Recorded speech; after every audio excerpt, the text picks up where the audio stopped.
some people bila mereka pergi especially to a Western country, they want to assimilate kan. They want to assimilate. They want to be more Western. They Yeah. melupakan dia punya, how they speak. Macam kita orang Melayu pun sama dengan orang India. Kita makan dengan tangan kan. Kalau kita makan nasi kan. Yes.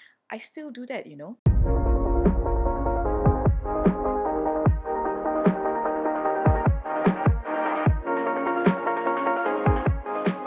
Hai, Assalamualaikum. Kembali lagi dalam Inspirasi Nona Podcast. Hari ini kita bersama dengan seorang Ratu Cantik, bekas Ratu Cantik Malaysia, Christina Chelliah. Hai, Cantik. Dengan berbaju tradisi, baju kebaya. Is Yeah, it? kebaya. Yes. Actually just yang baju sajalah dalam I pakai dress. Okay. Modern. Mungkin ada simbolik the colour white and black. Ya ke? Represent But my you. shoe saya merah. Oh ya. Yeah. Tapi mungkin represent you sebagai peguam. Oh my god, I tak fikir pun macam tu. I pula macam, ada kena mungkin. Yalah, bila saya buat chambering dulu dalam long time lah. Kalau saya cakap then you will know umur saya. Bila buat 9 months itu chambering kan, kena pakai black and white lah. Oh, it's a must lah. So I didn't even think about it until you mention. Mungkin you dah terlalu terbiasa dengan Yalah. Okay, first of all, kita nak tanya dulu. Introduce a bit about yourself. Yes, of course. So my name is Christina Chelliah. I am a Malaysian citizen, obviously of Indian ethnicity. I was born and raised actually born in University Hospital. So considered Selangor PJ, but I always say KL girl. I finished all my education dekat sini. So primary school dekat Sekolah Jalan Selangor. Secondary school, I went to Sekolah Menengah Kebangsaan Taman Petaling, TP. They call it monkey school sebab ada monyet-monyet dekat hutan semua. Sometimes they come into the class lah. That day my parents, we were driving, we passed by, then they said, you remember the monkeys used to come into your class? I said, oh my god, I forgot. Selepas high school, I did my A-levels to 1.5 years. Lepas itu I did my law degree. So my law degree is with LLB from University of London. So my training saya buat dekat Zain & Co. So Zain & Co is Malaysia's first non-colonial firm. So we are very proud of that lah. The firm is, I think, established in 1971. So I buat my chambering kat sana. It's a full service firm. So all the departments. So ada litigation, civil, criminal, corporate, commercial, conveyancing, Sharia department pun ada. So obviously saya tak I didn't qualify Sharia lah. Tapi sometimes kalau ada like macam divorce settlement ke wills ke apa, and then they need another lawyer to sign, I pernah sign untuk Sharia matters tapi tak boleh represent lah. Sign boleh lah. Sign boleh lah. I see. So I practiced dekat Malaysia for how many years? Slightly over 5 years. From 2008 sampai 2013 sebelum saya pergi ke Amerika. Okay, so your mom dulu your mom and your parents bekerja sebagai apa? My mom dia kerja dengan Malaysian Airlines.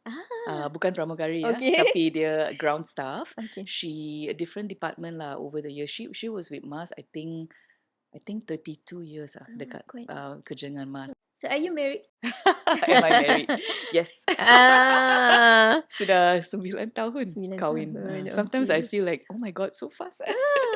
Pejam celik dah 9 tahun dah.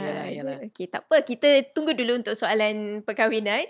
I cuma nak tahu dulu mengenai you pernah first runner up Miss Universe Malaysia. Betul. 2002. Macam mana boleh termasuk dalam bidang beauty pageant? So I think bila saya kecil lagi, I think because sebab my family is very musically inclined.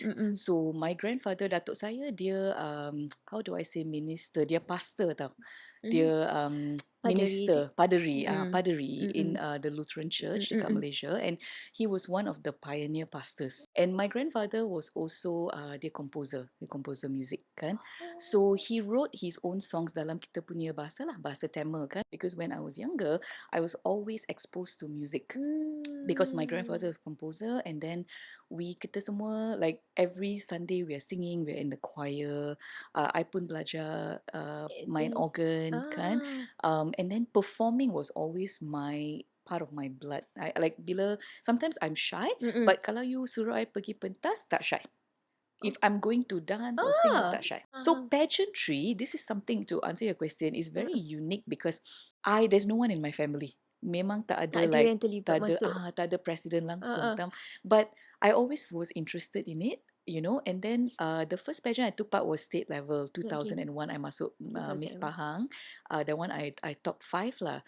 And it's actually pretty good because I have no training, tak pergi catwalk, nothing. It's just raw, natural. How old are you time tu? That time I was 18. 18. Just habis form 5 Okay. kan. I just baru dapat lesson memandu juga, right? So I suka tu, and then I feel like, some people, there's divided opinions kan tentang pageantry, right? Like especially the time that I took part, masih at that time still ada divided opinion tentang pageantry, that this one is like very superficial, tentang outer beauty saja kan. Yes. Tapi what I learned about pageantry is that it really gives you an opportunity to learn about yourself. Because the things that you consider macam weakness kan, you boleh perbaiki tu, right? And you learn confidence, because you learn how to project yourself. Yes. And you're not there to compete with other people, but you're there to just become a better version of yourself kan. So for me, pageantry, I feel, has opened doors. But then it also comes with a how macam mana nak cakap sekarang, sometimes if people know that you're a queen, they will also think that it's because you have that you tak kisah tentang benda lain kah? That you don't care about education or career, things like that kan. Sekarang I'm in a good place because I have done both. So bila saya ada career yang serious, then people will take you seriously lah. Tapi orang yang ceburi bidang pageantry ni, kalau mereka masuk bidang entertainment, kalau buat lakonan, actress ke apa, then sometimes they are not taken seriously, right? So yeah.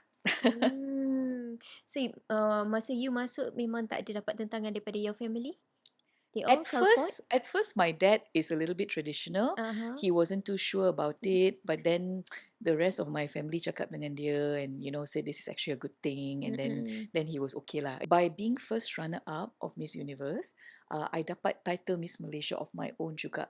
So they gave me a title of Miss Tourism World Malaysia, which is another international pageant. Miss Tourism World is run by John Singh in the UK. The Miss Great Britain organisation runs the Miss Tourism World Miss Tourism World pageant. Tapi towards the end, bila I was supposed to almost leave for the pageant.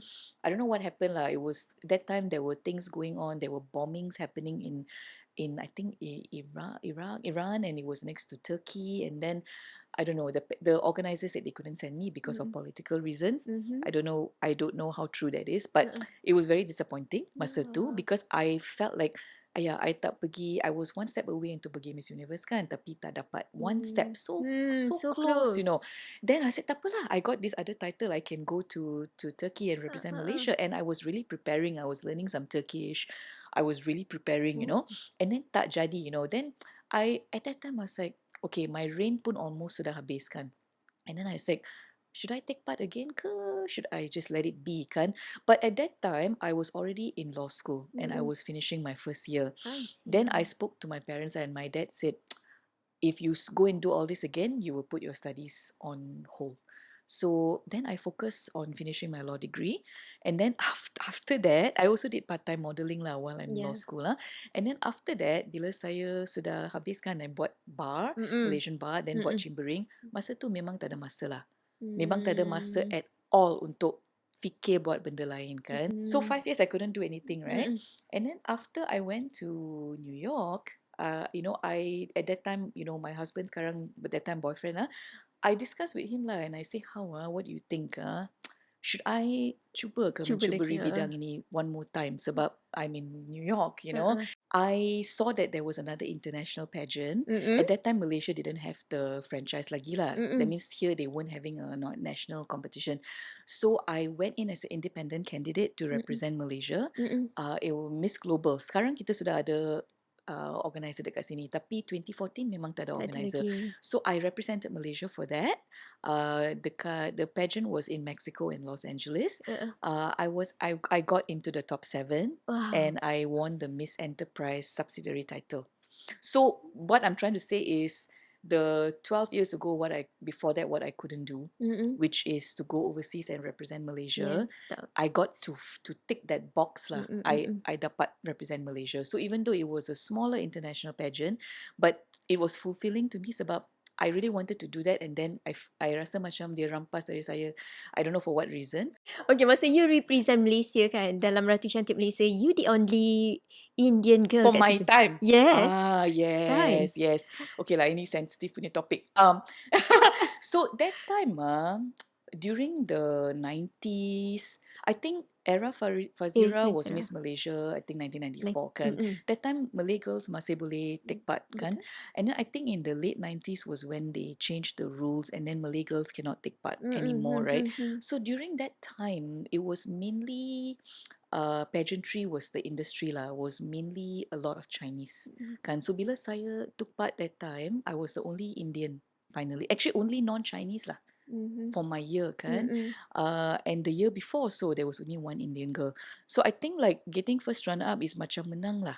So masa tu susah. In fact, I jumpa dengan kawan-kawan lain, they said, wow, you were very berani ya, because you masuk industri yang memang tak at that time lah, not suitable for you, because it's hard for you to enter. Tapi not only did you enter, but you macam menang lah. Yeah lah. And then also I won the main subsidiary title during my year for Miss Universe, which is Miss Body Beautiful. Yeah. I think actually I saw the video. Oh, you did?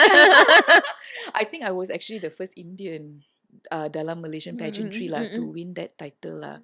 Dari pertandingan yang you masuk, pertandingan Ratu Cantik tu, apa the best lesson yang you belajar, pengajaran yang paling berharga yang you sampai sekarang masih lagi amalkan? Kalau you masuk pageantry, modelling, semua nampak macam superficial kan. Tapi saya saja yang tahu how much doing all this tolong saya dalam bidang utama saya lah, which is law. Kan, sebab presentation, cara you duduk, cara you cakap, cara boleh buat makeup, you know. Ada banyak orang go into professional careers tapi mereka tak tahu present themselves. You know, it's like grooming lah. Grooming, betul. Not easy sebenarnya you nak terpilih sebagai finalis untuk Ratu Cantik kan. Because you kena ada confidence, appearance you kena jaga. Betul lah, macam cara you cakap. Semua tu you practice kan sampai sekarang you dah jadi lawyer kan. Semua tu berguna sampai sekarang. Oh, for life. For the rest of your life. Tapi kenapa you pilih bidang law? Probably umur 12 bila saya for the first time maybe cakap out loud that I think I want to be a lawyer. Two things lah, saya suka cakap banyak. I like to talk a lot, and I am a very curious person. Saya selalu tanya soalan. Like if you ask my family, like my uncles and aunts semua, when I was young I was quite annoying sebab mereka tak boleh like watch something because I keep asking questions. Why is this? Why is that? Kenapa? Like I tak boleh sit still, you know. I'm curious. And then I have a very good memory. I have a photographic memory. Like I didn't realize it until I was older. Tapi I boleh ingat macam sekarang you ask me about something 20 years ago, like I was like I boleh ingat apa saya pakai juga. You know. So then the combination of that made me realize that I think this is my profession. The funny thing is like macam family saya ada banyak like masuk music semua kan. Tapi untuk badan law tak ada apa-apa. I was the first one. So in my family, I'm actually the first person to go into two different industries. One is pageantry and modelling. The other one is law. I'm memang both pun first time. You antara yang apa macam orang panggil pecah tradisi lah. Pecah tradisi lah. Betul. Tapi dapat the support. Dapat the support of my family, which is usually Indian families, sometimes the more traditional ones. Tak suka lah bidang yang, you know, all that kan. Tapi my family is, you know, we are Christians and they're a bit more open-minded and just very, very progressive in the thinking. Yeah. Okay, sepanjang you dah jadi lawyer dekat luar negara kan, bukan dekat Malaysia or di Malaysia sendiri, you ada kendalikan tak kes-kes yang melibatkan wanita yang bagi you memberi kesan lah, membantu banyak wanita? So I tak buat litigation kan. So bila saya dekat Malaysia, I was with Zain and Co. I was an M&A lawyer. So mergers and acquisitions. I was a corporate lawyer, kan. Okay. Tapi bila chambering, I pernah buat lah one or two like pro bono punya cases. For my legal aid, I buat doc brief kan. So represent people yang tak ada lawyer that untuk sentencing, mitigation or sentencing. Tapi personality I selalu untuk like sesuai untuk corporate lah I feel, and then even the firm pun retain me buat corporate kan. Tapi my boss, the head of the corporate department, dia buat a lot of pro bono stuff. Okay. So kita buat bukan any wanita, tapi we have established a few foundations. I work for a few foundations with her. So macam apa nama tu Yayasan Tuanku Nur Zahira. I think our former permaisuri kan. Dia yang buat songket tu. Sultanah Nur Zahira. Kita yang Sultanah kita punya firm yang establish itu foundation. So I was involved in setting up the foundation, and then kita also their legal counsel dengan dia punya company secretary lah. So all the meetings I used to go, the board meetings. So that one I work on that. And then the other thing I worked on here was Teach for Malaysia. Familiar tak dengan Teach for Malaysia? Teach, no. It's the 2-year program where they will send guru teachers into yang sekolah-sekolah yang dalam kawasan pedalaman, like rural schools, like people who are doctors or lawyers or whatever. They take 2 years off, and then they become their fellow Teach for Malaysia fellow, and then they go into all these like rural schools to teach for 2 years to raise the standard of the schools. So Teach for Malaysia was established I think 2010. So my firm Zain & Co was actually we established Teach for Malaysia. It is part of Teach for America and Teach for All, which is the international body. Tapi for Malaysia kita yang establish. Okay, banyak ya. I give you a lot. Macam, I try to macam digest macam wow, banyaknya input baru. Oh my god, sorry. Okay, tak apa. You balik ke Malaysia ni untuk berapa lama? How long am I Christina? here? 3 minggu saja. 3 minggu saja. So apa program you dekat Now Malaysia ni? sudah the second half of the trip lah. The first half sudah program. Oh my god, some of it is very boring. Macam saya punya lesen memandu sudah habis, expired. I have to go and renew. You need to It's renew all lah. the boring things lah. And then saya pergi buat blood test semua dengan my old doctor, just to check up kan. And then my dad was a bit unwell sebab he has this skin condition. Sekarang so there's a lot of doctor's appointments for that. In fact tomorrow pun ada doctor's appointment untuk tu. And then you datang balik pun sebab you nak celebrate. My parents are both turning 70. My dad was last week, 70th birthday, and my mum is next week. So they are 18 days apart. Usually mereka datang ke New York once a month every year, because my brother and I are both there. Yeah. Tapi because of my dad's recent the sick thing, he cannot fly lah until the treatment is done. So I didn't want him to be alone, and then so I came lah. So very last minute lah. And then jumpa kawan lah. Ada banyak kawan lah jumpa. So I have to say no, to some people. I was like only the shortlisted ones. I ada masa lah. Betul-betul close friends lah. Okay. Tapi nanti kalau diorang tengok you dah balik Malaysia, you tak like, you tak this one I got time.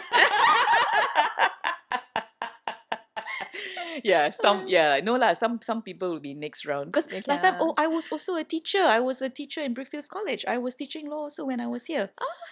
I was practicing in Zain & Co, and then I was a part-time law lecturer. So Wednesday evening dengan Saturday afternoon I was teaching. So ada banyak students. Banyak students pun yang contact. I said, okay, students cannot lah. They are no time lah. Okay, tadi you ada cakap, you mention you more into music. Tak nak cuba ke hosting? Hosting? You mean you hosting dan jadi pengacara ke? Dekat sebab you dah ada. No, dekat Malaysia. Sini. Mungkin next time you datang untuk you cuba hosting ke, because you into music kan? Yes. Or boleh jadi penyanyi ke? Or compose lagu? Actually, speaking about penyanyi, I actually sing with a choir juga dekat New York. So the New York Bar Association, they have a choir. Memang ada choir. 32 years already. The choir is semua peguam dengan judges. So we sing at like old folks' homes, nursing homes, orphanages, Oh, cancer lawyer and society. hakim lah. But we are a semi-professional choir. Yes, Wow. we actually, like, we sing from the score and we practice, and yeah. So in terms of answering your question, memang that is always there sebab saya suka buat benda macam ni kan.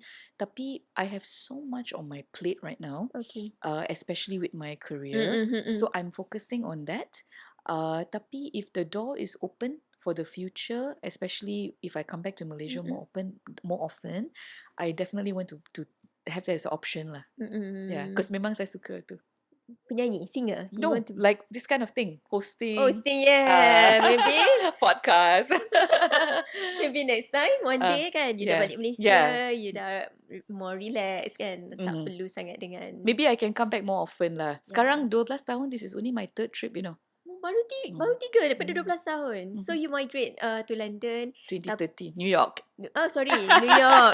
New York dah lebih 10 tahun. 2013 August saya pergi. Okay. You kat sana, you still bawa budaya Malaysia, you still berbaju kebaya, you represent Malaysia, Yes. walaupun bukan dalam bidang pertandingan Ratu Cantik. Yes. Macam mana you mengekalkan your identity? Some people bila mereka pergi, especially to a Western country, they want to assimilate kan. They want to assimilate. They want to be more Western. They melupakan dia punya, how they speak. Macam kita orang Melayu pun sama dengan orang India. Kita makan dengan tangan kan. Kalau kita makan nasi kan. I still do that, I still eat with finger, with my hands. My brother macam tak buat lagi. Sebab he's been there for so long, dia macam malas lah. Just, it's cold, just eat with the, fork and spoon. Tapi I masih, sometimes saya punya American friends, they're like, what are you doing? Like, I'm like, this is how you eat. If you're eating rice, this is how you eat. Like, I'm not shy of that, And what I realize is it's a very psychological thing. Kan? You're born a certain way, you have certain DNA, you know, if kalau you cuba pendamkan tu, and you cuba jadi orang lain kan, you will go in an opposite direction. Nothing about you is authentic. The only way to succeed in life is for you to be who you actually are without trying to be somebody else. So I hope that answers your question lah.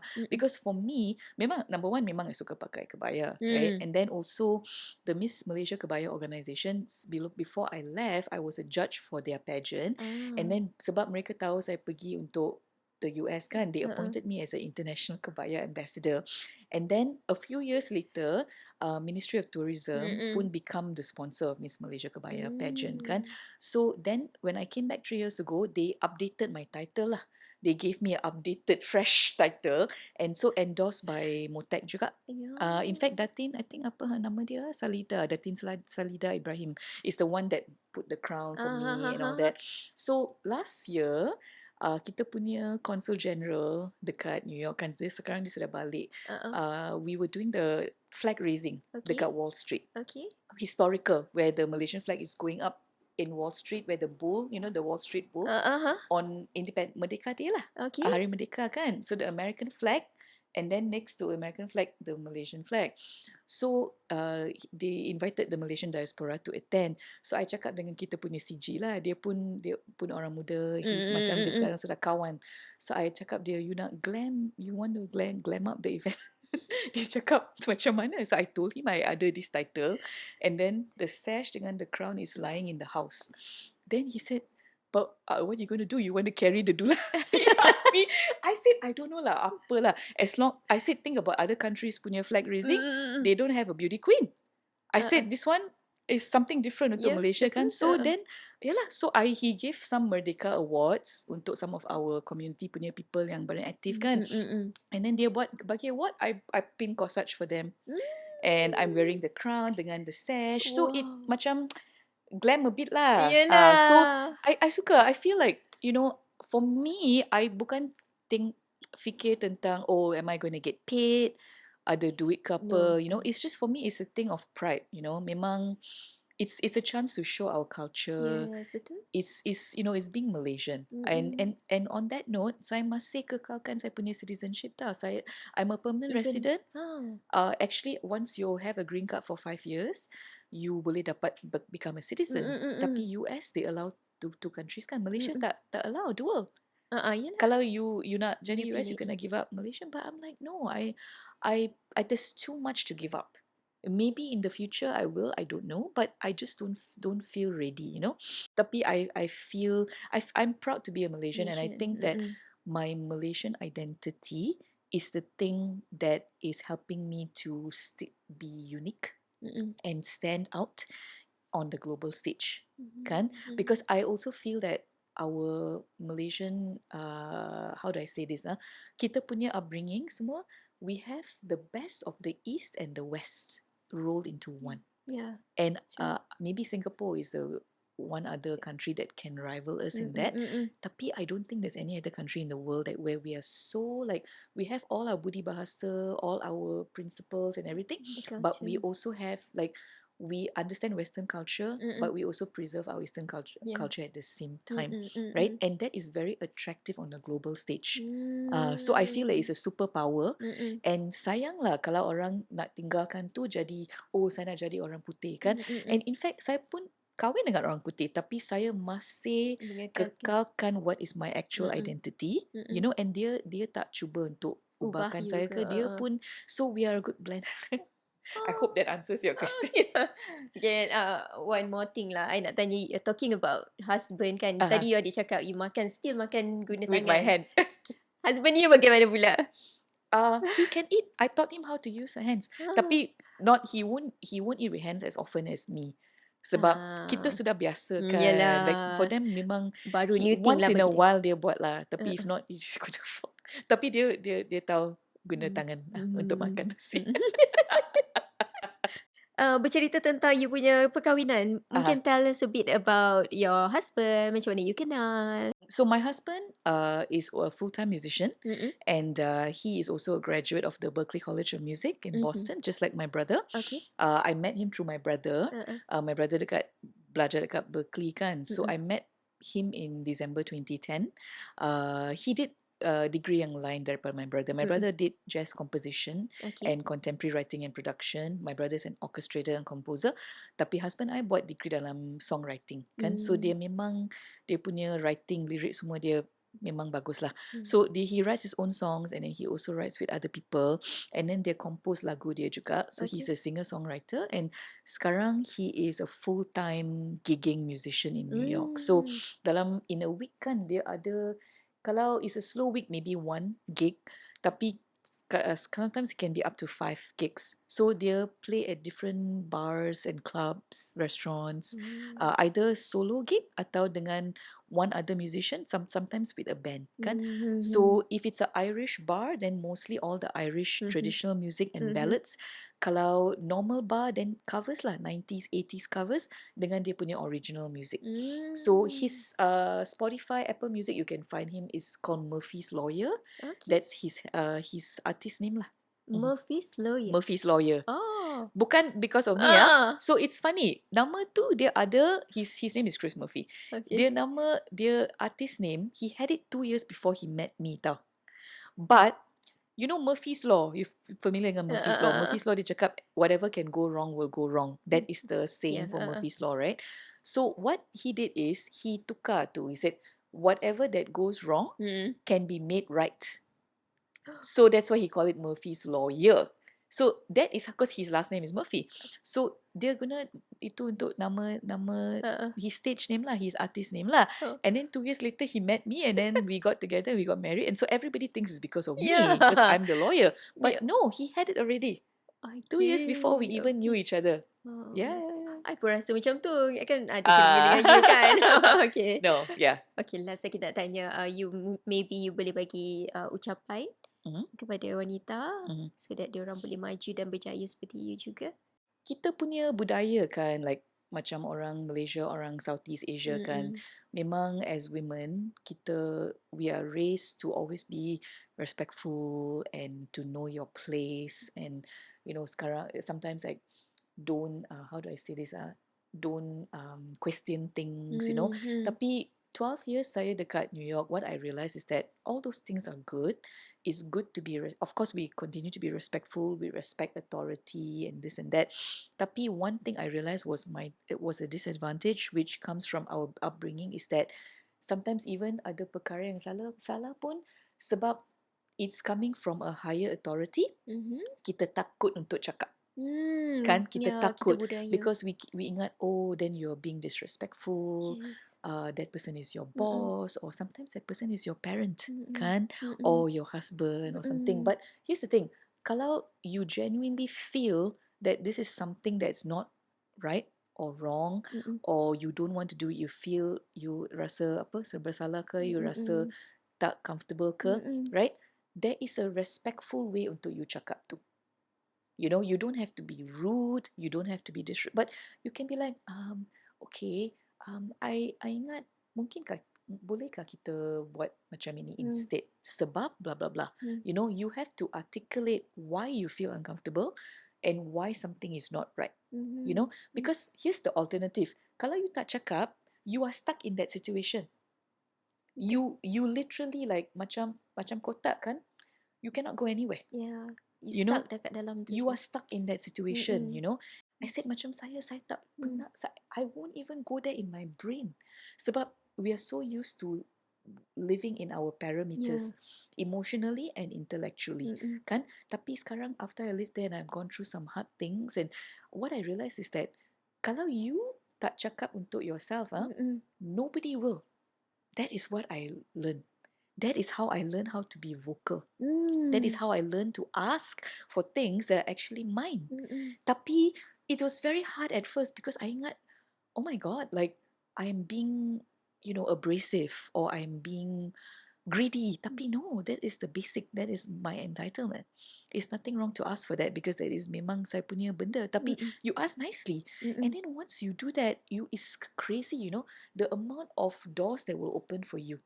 So coming back to your question, like that applies dengan daily kita punya life kan. Yeah. Kalau somebody asks you to do something that is not your job or is not your responsibility or you're not comfortable, you need to advocate. I think the word is advocate lah. Yes. So I think as women and as Asian women, we are always like lemah lembut lah. Okay, do all that, but advocate in a lemah lembut way. You know, speak. Don't be afraid to speak. You don't have to be rude, but just remember this: if you don't speak for yourself, nobody will. You cannot expect your parents or your husband or when you're older, your children to advocate for you. Once you learn how to advocate for yourself, your life actually changes. So I hope there's a good advice. Yeah, very good advice. So I hope ramai yang dapat inspirasi daripada you. Hopefully. Banyak sangat info baru I dapat daripada you. Terminology baru. Terminology. Thank you so much. Thank you for your time. Terima kasih untuk jemput saya. I'm very honoured to be this inspirasi kan? Inspirasi session. Saya terharu jugalah because I feel like it's good for Malaysians, you know, to see that somebody who grew up in Malaysia can also find their way and find their footing overseas kan. So I'm very honoured and terima kasih banyak-banyak. Terima kasih kerana membawa budaya, promote Malaysia. Always. Thank you. Thank you, Suzy. Bye.